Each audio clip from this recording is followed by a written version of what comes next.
Hello అండి, ఈరోజు మన ఛానల్లో చుక్కకూర పచ్చడి ఎలా చేయాలో చూద్దాం.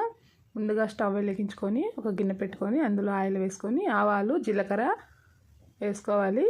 అందులోనే ఒక 7-8 వెల్లుల్లిపాయలు కచ్చాపచ్చగా దంచుకొని ఇలా వేసుకోవాలి. ఇలా వేసుకొని కొద్దిసేపు అలా వేగిన తర్వాత, కొద్దిసేపు వేగితే సరిపోతుంది. ఇలా వేగిన తర్వాత ఉల్లిపాయ సన్నగా కట్ చేసుకొని ఉల్లిపాయను కూడా వేయించుకోవాలి. అలా వేయించుకున్న తర్వాత పచ్చిమిర్చి, అంటే మనం తినే కారాన్ని బట్టి పచ్చిమిర్చి వేసుకోవచ్చు. నేనైతే కొంచెం ఎక్కువగానే వేసాను. పచ్చిమిర్చి ఇలా సన్నగా కట్ చేసుకొని ఇలా వేసుకోవాలి. వేసుకొని మూత పెట్టి కొద్దిసేపు అలా వేయించుకోవాలి. చూడండి, ఇలా వేయించుకున్న తర్వాత చూడండి, ఇలా పచ్చిమిర్చి అంతా బాగా మరిగితే కారం అనేది బయటకు వస్తుంది. చూడండి, ఇలా వేగిన తర్వాత ఫస్ట్లోనే కరివేపాకు వేస్తే మాడిపోతుంది అనేసి నేను కొంచెము వేగిన తర్వాత అవన్నీ వేగిన తర్వాత లాస్ట్లో వేసాను. ఇలా వేగిన తర్వాత ఒక 2 టమోటాలు, పెద్ద సైజు టమోటాలను కట్ చేసి ఇలా వేసాను. సన్నగా కట్ చేసి వేయించుకోవాలి. మూత పెట్టి వేయించుకుంటే టమోటా ముక్కలు అనేది కొంచెం తొందరగా మెత్తబడతాయి. చూడండి, ఇలా బాగా వేయించుకోవాలి. ఇలా కొద్దిసేపు వేగిన తర్వాత చుక్కకూర వేసుకుందాం. చుక్కాకు సన్నగా కట్ చేసుకొని ఇలా వేసుకోవాలి. చాలా బాగుంటుంది, చాలా టేస్ట్గా ఉంటుందండి. ఇలా ఒకసారి ట్రై చేయండి. ఎలా వచ్చిందో కామెంట్ చేయండి.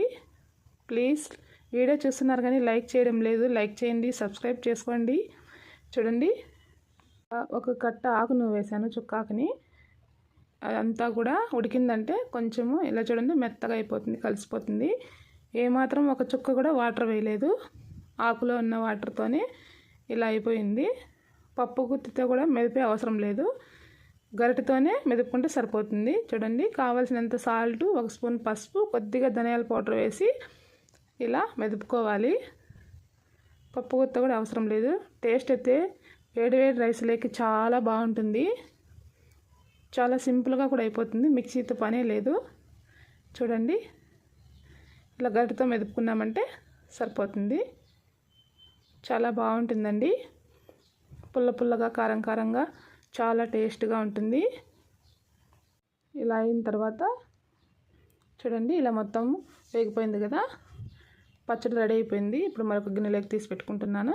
చూడండి, చాలా బాగుంటుందండి. వేడి అన్నంలోకి ఇలా ఒకసారి ట్రై చేసి చూడండి. టేస్ట్ అనేది చాలా బాగుంటుంది. ప్లీజ్ లైక్ చేయండి, సబ్స్క్రైబ్ చేసుకోండి. ఇంటిలో బాధే హ్యాపీగా తింటారు ఇలా చేసామంటే.